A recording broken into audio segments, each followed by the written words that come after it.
Bonjour à tous. Aujourd'hui, je vais vous expliquer un peu comment j'ai prévu d'isoler le plafond entre les poutres.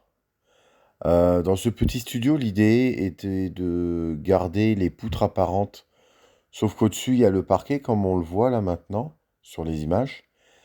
Et l'idée est de mettre un isolant et ensuite un placo. Dans un dernier temps, au-dessus, je coulerai une dalle légère, mais ça, je ferai une autre vidéo pour ça. Donc là, comme vous pouvez le constater, j'ai installé de la laine de verre de 10 centimètres acoustique. C'est ce qui était le moins onéreux, je dirais.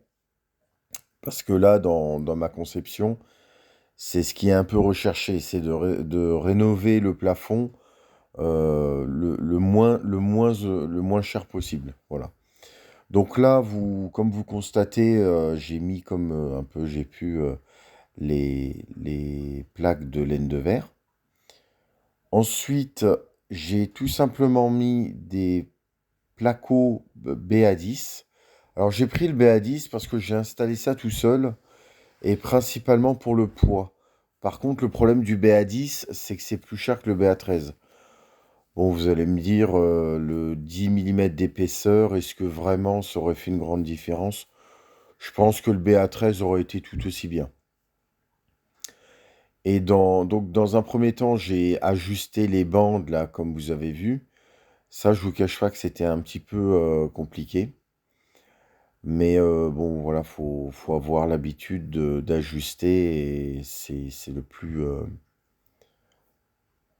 Voilà, c'est la partie un petit peu compliquée. Moi, je suis du métier, je suis menuisier ébéniste. Donc, bon, j'ai réussi à ajuster au maximum. Et ce que j'ai voulu faire là, principalement, c'est éviter, vous savez, de mettre des tasseaux droite-gauche pour visser les plaques. Donc, moi, j'ai plus dans l'idée de les coller avec une colle acrylique, une colle silicone acrylique, en tirant un joint droite-gauche pour coller la plaque.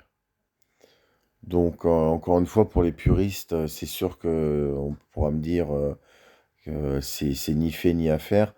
L'avantage, ça évite vraiment cette partie tasseau droite-gauche. Et je pense que ça collera. Là-dessus, il n'y a pas de problème. Par contre, il faut une bonne colle acrylique. Toujours utile, si ça se décolle, bon, moi je ferai peut-être une autre vidéo avec la catastrophe active, si on peut le présenter comme ça. Mais de vous à moi, je pense que c'est la solution la plus efficace et la plus rapide.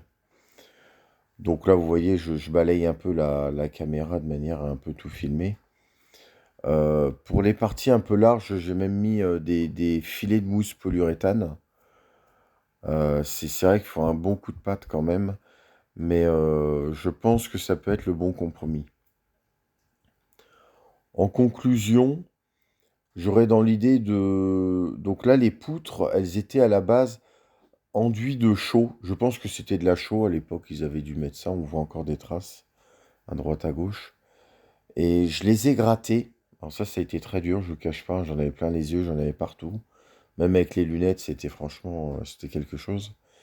Et je vais certainement les laisser brutes pour éviter le travail.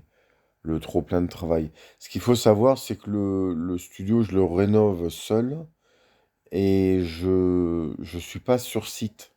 C'est-à-dire qu'il faut que je fasse Paris dans la ville où je vais, là, où est présent le studio, pour rénover. Et c'est beaucoup, beaucoup de travail.